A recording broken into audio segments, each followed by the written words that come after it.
सांगली, मिरज आणि कुपवाड शहर महानगरपालिकेच्या 51 शाळेतील मुलांची पटसंख्या वाढवण्याच्या उद्देशाने गुढीपाडव्याच्या शुभमुहूर्तावर गुढीपाडवा पट वाढवा या उपक्रमाचा शुभारंभ आज आयुक्त शुभम गुप्ता यांच्या हस्ते बालगंधर्व नाट्यगृह येथे करण्यात आला आणि यावेळी मुख्याध्यापक, शिक्षक, बालवाडीताई यांची शैक्षणिक सहविचार सभा पार पडली. आणि यावेळी माजी नगरसेवक योगेंद्र थोरात, मनपा शिक्षण विभागाच्या प्रमुख उपायुक्त स्मृती पाटील, मनपा शिक्षण विभाग प्रशासकीय अधिकारी रामचंद्र टोणे, महेश चोथे, डॉक्टर रमेश होसकोटी, मनपा शाळेचे मुख्याध्यापक, शिक्षक उपस्थित होते. आणि यावेळी माजी नगरसेवक योगेंद्रदादा थोरात यांनी बंद पडलेली मनपा शाळा नंबर 7 पुनर्जीवित करून 2 पटसंख्या असलेली शाळा आज 277 पटसंख्येवर नेऊन ठेवली असून महाराष्ट्रातील बंद पडलेल्या शाळांच्या समोर हा आदर्श ठेवला आहे. याबद्दल योगेंद्र थोरात तसेच मुख्याध्यापक, शिक्षक यांचा सत्कार आयुक्त शुभम गुप्ता यांच्या हस्ते करण्यात आला. तंबाखू मुक्त असलेल्या मनपा शाळांना प्रशस्तीपत्र देण्यात आले. मनपा शाळांची पटसंख्या वाढवण्यासाठी शिक्षकांनी मनापासून कामाला लागा असं आवाहन उपायुक्त स्मृती पाटील यांनी केलं. 50पेक्षा कमी पट असलेल्या 16 शाळा पुनर्जीवित करण्याचे लक्ष्य असल्याचं आयुक्त शुभम गुप्ता यांनी सांगितलं. मनपा शाळेत शिक्षण घेणारे विद्यार्थी आज खाजगी शाळेतील विद्यार्थ्यांच्यापेक्षा सरस असल्याची झलक पाहायला मिळते. असलेलो आहोत आणि मी लाभार्थ्यांना यासाठी बसवलेला होता कारण लाभार्थी शिक्षक नसून तर पालक आहे. तर शिक्षक आणि पालकचा समन्वय जर घडला तरी शाळामध्ये एक मोठा बदल असू शकतो. आणि जर योगेंद्र थोराटला आपण बघितलं तर नगरसेवक ना म्हणून त्यांना पालक म्हणला तरी एक पालक एका शाळेला 2 पटापासून 277 पटांवर कसं आणू शकतो हे आपल्याला बघण्यासारखं.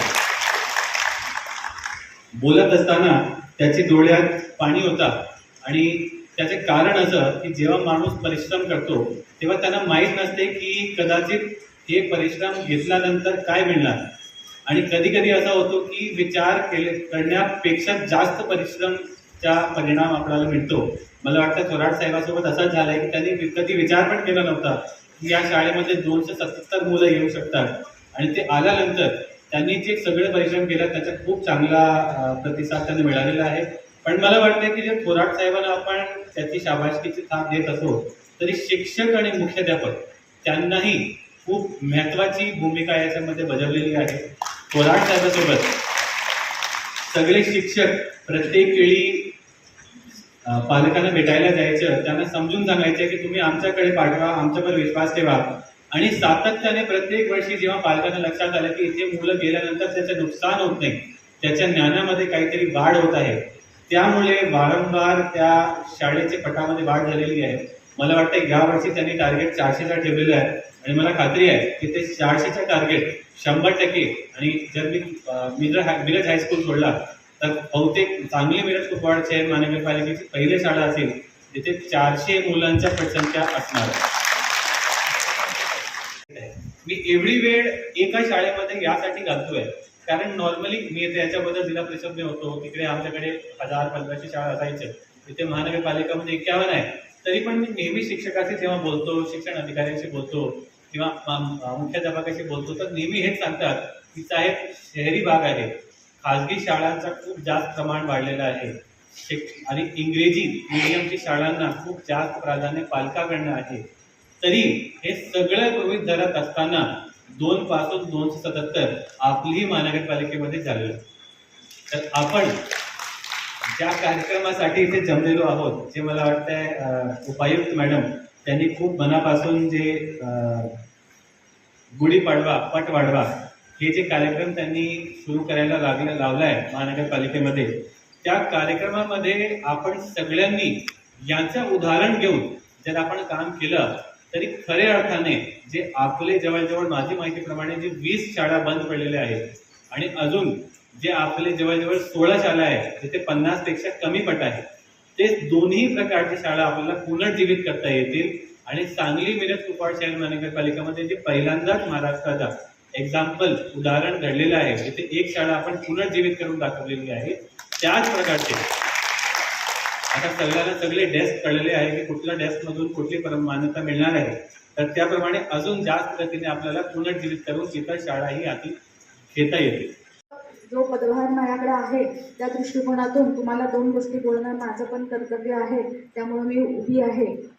आणि गेले अनेक 5 ते 6 वर्ष अगदी या आवडत्या खात्या संबंधित काम करण्याचं मला खरं म्हणजे मोलाचं भाग्य मिळालं आणि तुम्ही अनेक लोक माझ्यासोबत आहात हे मलाही माहिती आहे. आणि या 5 ते 6 वर्षात आपण किती शून्यातून वर आलो हे आपण त्याचे साक्षीदार सगळेच आहोत. आणि त्या माध्यमातून काही थोरात साहेबसारखे नगरसेवक जरी असले तरी विकासासाठी किंवा शैक्षणिक कामासाठी वाहून घेतलेले असे काही लोकांमुळं फार आम्हाला त्याचा फायदा झाला, किंबहुना मुलांना फायदा झाला. कालच मी काही गोष्टींचा आढावा घेतला, अगदी थोडक्यात घेतला, अगदी डिटेल अजून वाचायचं आहे, ते वाचावंच लागणार आहे. तर गुढीपाडवा पटवाडवा हा काही नवीन उपक्रम जरी नसला तर नव्यानं सुरुवात करतोय, एक नव्या उद्देशानं, एक नव्या आतुरतेनं, भावनेनं, आणि काही उद्देश हे पूर्ण करायचेच आहे हे ठरवून आपण पुढे जातो हे लक्षात घेतलं पाहिजे. त्यामुळं प्रथम हे लक्षात घेतलं पाहिजे की सांगून बाहेर झालं आणि ये रे माझ्या मागल्या असं चालणार नाही. कारण अजून डिटेल अहवाल मी वाचलेले नाही, मला पाठ असेल, तुमच्याकडे बघून अनेक मला पाठ आहेत. काही शाळांचं ओसंडून वाहत आहेत आणि काही शाळांच्या मला मागं लागावं लागतात की 4 मुलं आणि 5 मुलं आणि 6 मुलावर शाळा चालवायची कशी, बरोबर आहे की नाही.